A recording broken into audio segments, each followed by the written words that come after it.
Hello అండి రాహుల్ గారు. అండి.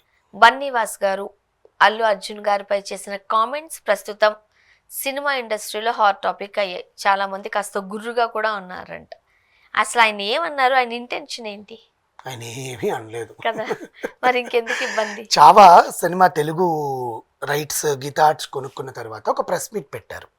అంటే కాంతారా సినిమా కొనుక్కున్న తర్వాత అల్లు అరవింద్ గారు ఎట్లా ప్రెస్ మీట్ పెట్టారు, అలాగే Chhaava cinema Telugu rights 1 week back వాళ్ళు కొనుక్కొని సూపర్ డూపర్ హిట్ అయింది కదా హిందీలో.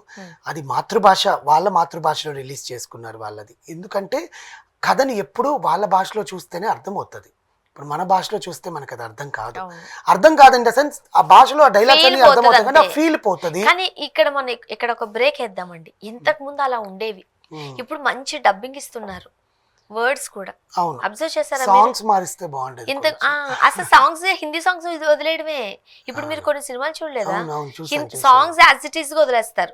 అవును, సాంగ్స్ మార్చరు. అవును, మార్చరు. డబ్బింగ్ కూడా మంచి ఇప్పుడు ఇంగ్లీష్ సినిమాకి ఇచ్చే డబ్బింగ్ అతి భయంకరంగా ఉంటుంది. తెలుగు అలా కాకుండా మంచి డబ్బింగ్ ఇస్తున్నారు అని రావట్లేదు ఇప్పుడు. అవును కదా, మంచి డబ్బింగ్ ఇస్తున్నారు. మనం దాన్ని అప్రిషియేట్ చేయాలి. సో అలాగా చావా సినిమా తెలుగు రైట్స్ని మన బన్నీవాస్ గారు కొనుక్కొని ప్రొడ్యూస్ చేస్తున్నారు.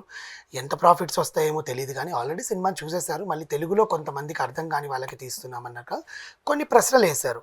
దీన్ని మీరు కొనుక్కోవడంలో కారణం ఏంటి అని ఫస్ట్ క్వశ్చన్ అడిగితే, ఆల్రెడీ హిట్ అయిన సినిమా మన తెలుగు వాళ్ళకి కూడా సంభాజీ మహారాజ్ కథ తెలియాలి. ఛత్రపతి శివాజీ అంటే ఎవరు, సంభాజీ మహారాజ్ ఎందుకు ఆ త్యాగం చేశాడు, ఆ యేసుబాయి ఎవరు, ఆ ముందు మన ఆ తల్లి పెంపుడు తల్లి ఉంటుంది కదా ఆమె ఎవరు, తెలియాలి.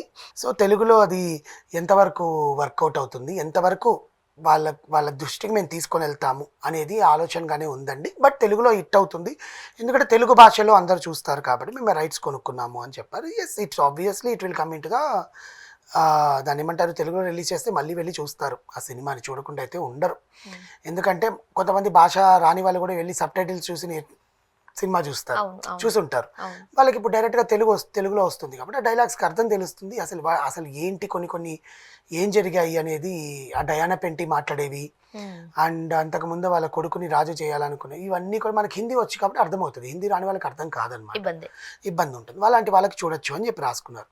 నెక్స్ట్ ఎన్టీఆర్ గారి చేత వాయిస్ ఓవర్ ఇస్తారని చాలా ట్రోల్స్ అయ్యాయండి, నిజమేనా అని అడిగితే నేను కూడా చూసి చాలా నవ్వుకున్నానండి. ఆయనేమో వార్ 2లో అక్కడెక్కడో ఉన్నాడు ఇంగ్లాండ్లో. సో ఆయనను తీసుకొచ్చి నేను ఎక్కడ చేయమంటారు. దట్టు మేము 1 వీక్ బ్యాకే రైట్స్ కొనుక్కున్నాము. ఈ 1 వీక్లో ఎన్టీఆర్ గారు చెప్తానన్నా కూడా ఈ 1 వీక్లో డబ్బింగ్ ఎట్లా ఫినిష్ చేస్తాం, మేము మార్చి 7th రిలీజ్ పెట్టుకున్నాము. సో అందుకని మంచి డబ్బింగ్ నిపుణుల చేతనే మంచి ఆర్టిస్టుల చేతనే డబ్బింగ్ చెప్పించేసాము. సో అందుకని డబ్బింగ్ కంప్లీట్ అయిపోయింది. 7th రిలీజ్, మార్చి 7th రిలీజ్ అవుతుంది. ఈరోజు 4th, 7th రిలీజ్ అవుతుంది. మార్చి 7th థియేటికల్ రిలీజ్ చేస్తారనమాట అది. సో థియేటికల్ రిలీజ్ చేసేస్తాము మార్చి 7th. అందుకే కానీ ఎన్టీఆర్ గారిని అయితే ఇవ్వలేదండి, ఈసారి ఏదైనా సినిమాకి ఇవ్వచ్చేమో అని.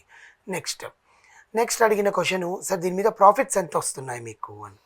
సినిమా రిలీజ్ చేసుకున్న తర్వాత ప్రాఫిట్ డే వైజ్ కలెక్షనా, సీట్ వైజ్ కలెక్షనా, థియేటర్ వైజ్ కలెక్షనా అనేది, లేకపోతే ఏరియా వైజ్ కలెక్షన్ అనేది రిలీజ్ అయ్యాక తెలుస్తుంది. ముందే ఎవరు గెస్ట్ చేయలేరు కదా. So they are expecting minimum profits whatever they want అనేది. ఇంకోటి సార్ అల్లు అర్జున్ గారు నెక్స్ట్ సినిమా మీ ప్రొడక్షన్లోనా, మీ దాంట్లోనే చేస్తారా, అసలు ఆయన నెక్స్ట్ సినిమా అప్డేట్ ఏంది అని అడిగితే ఆయన అన్నారు వాళ్ళ టీం వచ్చి అనౌన్స్ చేస్తారండి. ఆయన ప్రస్తుతం ఇప్పుడు ఫారెన్ వెళ్ళి ఏదో ఆ సినిమా దానికోసమే మేక్ ఓవర్ కోసమో దేనికో ఫారెన్ వెళ్ళున్నారు. ఆయన వచ్చేసారు ఈరోజు. వాళ్ళ టీం అనౌన్స్ చేస్తారు అది ఎవరితో తీస్తున్నాడు నెక్స్ట్ సినిమా అప్డేట్ అనేది. నేను ప్రొడ్యూసర్గా ఆయన సినిమా ప్రొడ్యూస్ చేస్తుంటే నేను చెప్పుండేవాడిని. సో వాళ్ళ టీం అనౌన్స్ చేస్తారు, సో వెయిట్ చేయండి అని చెప్పాడు. అంతకుమించి ఆయనకి ఏమీ చెప్పలేదు. తర్వాత విలేకరులతో తండేలు ఎంత కలెక్షన్స్ చెప్పింది, తండేలు ఎంత కలెక్షన్స్ వచ్చాయండి, తండేలు మీకు బాగా వచ్చినట్టున్నాయి కదా అంటే, నా ట్యాక్సులు నువ్వు కడతానంటే నేను బహిరంగంగా చెప్తాను ఓపెన్గా అని చెప్పాడని నవ్వుతూ. యాక్చువల్లీ ఈ మధ్య కాలంలో అవి బయట పెట్టడం వల్లే కదా ఇంత గొడవ జరిగింది. సో నేను అవేమీ చెప్పదలుచుకోలేదండి అని సున్నితంగానే తిరస్కరించాడు ఆ క్వశ్చన్కి. ఇంకా సరే, ఈ సినిమా హిందీలో చూసారా మీరు, హిందీలో ఎలా అనిపించింది మీకు అసలు అది అంటే గూస్ బంప్స్ వచ్చాయండి నాకు హిందీలో చూసినప్పుడు ఆ సినిమా. ఒకటి ఎంత సిల్లీ క్వశ్చన్ కదా, అసలు సినిమా చూడకుండా మన నెక్స్ట్ ప్రాసెస్ మనం ఎట్లా స్టార్ట్ చేస్తాం, ఎందుకు కొంటాం? అదే కదా. కదా ముందు సినిమా మనకు చూస్తేనే నచ్చాలిగా. కదా. అంటే జనాలు 10 మంది వర్డ్ ఆఫ్ మౌత్ లో సినిమా బాగుందంటే కొనేస్తామా? కొనం కదా, మనం చూస్తాంగా సినిమా. చూడాలి, మనకు నచ్చాలి. ఇది మళ్ళీ మన ఆ ప్రొడ్యూసర్స్ ని, ఆ మేకర్స్ ని ఒప్పించాలి, ఇన్ని మరి ఉంటాయి. ఇది మన దగ్గర ఎంతవరకు వర్కౌట్ అవుతుందో కూడా తెలియాలిగా. ఎందుకంటే ఆల్రెడీ రిలీజ్ అయిపోయి ఇప్పుడు 1 మంత్ అయిపోతుంది, 20 డేస్ ఇప్పుడు దాదాపు.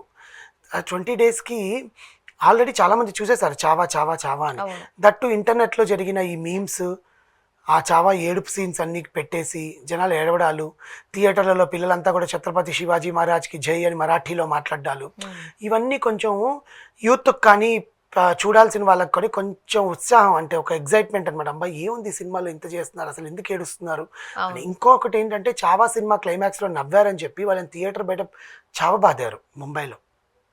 ఎందుకు నవ్వారు అంత ఏడుపు scene? వాడికి ఏదో నవ్వు వచ్చింది, నవ్వాడు, కొట్టారు వచ్చి.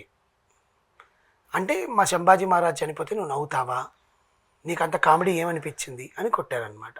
సో ఇలాంటి ప్రజాదరణ పొందిన సినిమాని తెలుగులోకి తీసుకొస్తే మళ్ళీ తెలుగులో హిట్ అవుతుందా లేదా అనేది ఒక ప్రశ్నార్థకమే. అంటే ఒకటి, ఇది మన దగ్గర కాదు కదా, ఆ, మన చరిత్ర తెలుసుకోవడం కోసం చూడాలి. అది ఎంతమంది అది చూస్తారా, ఆసక్తి ఎంతమంది చూపిస్తారనేది ఇష్టపెడతారా, లేదా ఇప్పుడు మన తెలుగులో రిలీజ్ చేయగానే నెక్స్ట్ వీక్ వాళ్ళు ఓటీటీకి ఇచ్చేస్తే, అయిపోయింది. ఓటీటీకి ఇస్తే అన్ని లాంగ్వేజెస్లో ఇస్తారు, అవును అన్ని లాంగ్వేజెస్లో ఓటీటీలో చూసుకోవాలి. అవును. సో ఆయనకి అది నష్టం కలుగుతుందా, లేకపోతే అంటే గీతా ఆర్ట్స్ వాళ్ళు అంత ఏవి లాభాలు ఆశించకుండా లేకపోతే అంత ప్లానింగ్ లేకుండా సినిమా కొంటారా అండి? అదే అంటున్నా నేను. ఫస్ట్ వాళ్ళకు ఒక అల్లు అరవింద్ గారు చాలా సినిమాలు మన తెలుగులో రిలీజ్ చేసి సూపర్ డూపర్ హిట్ కొట్లే, అవును. పరభాషా చిత్రాలు. అవును, అంటే ఆయనకు అది ఉంది. మన వాళ్ళు ఎంతవరకు దాన్ని సస్టైన్ చేస్తారా అనేది చేయగలుగుతారు, ఉంటుంది. ఎక్కడ అట్రాక్ట్ అవుతారు అనే నాలెడ్జ్ అయితే మాత్రం అల్లు అదే ఆ ప్లానింగ్ లేకుండా అయితే సినిమా తీసుకోరు కదా. ఉమ్. చూద్దాం ఇది ఎంత కలెక్షన్స్ వస్తుందో వీళ్ళకి. దానికి అల్లు అర్జున్ గారికి సంబంధమే లేదుగా మరి. ఊరికే ఆయన క్వశ్చన్ అడిగారండి, జనాలేమో అసలు అల్లు అర్జున్ ఏమో అనేసాడు అవేమో అనేసాడు అంటున్నారు, కానీ అక్కడ అల్లు అర్జున్ గారిని ఏమో అనలేదు. అల్లు అర్జున్ వాళ్ళ ఇంటి బిడ్డ నేను ఎందుకు మాట్లాడతాడు? అదే కదా, సింపుల్ లాజిక్. చూద్దాం. Thank you so much.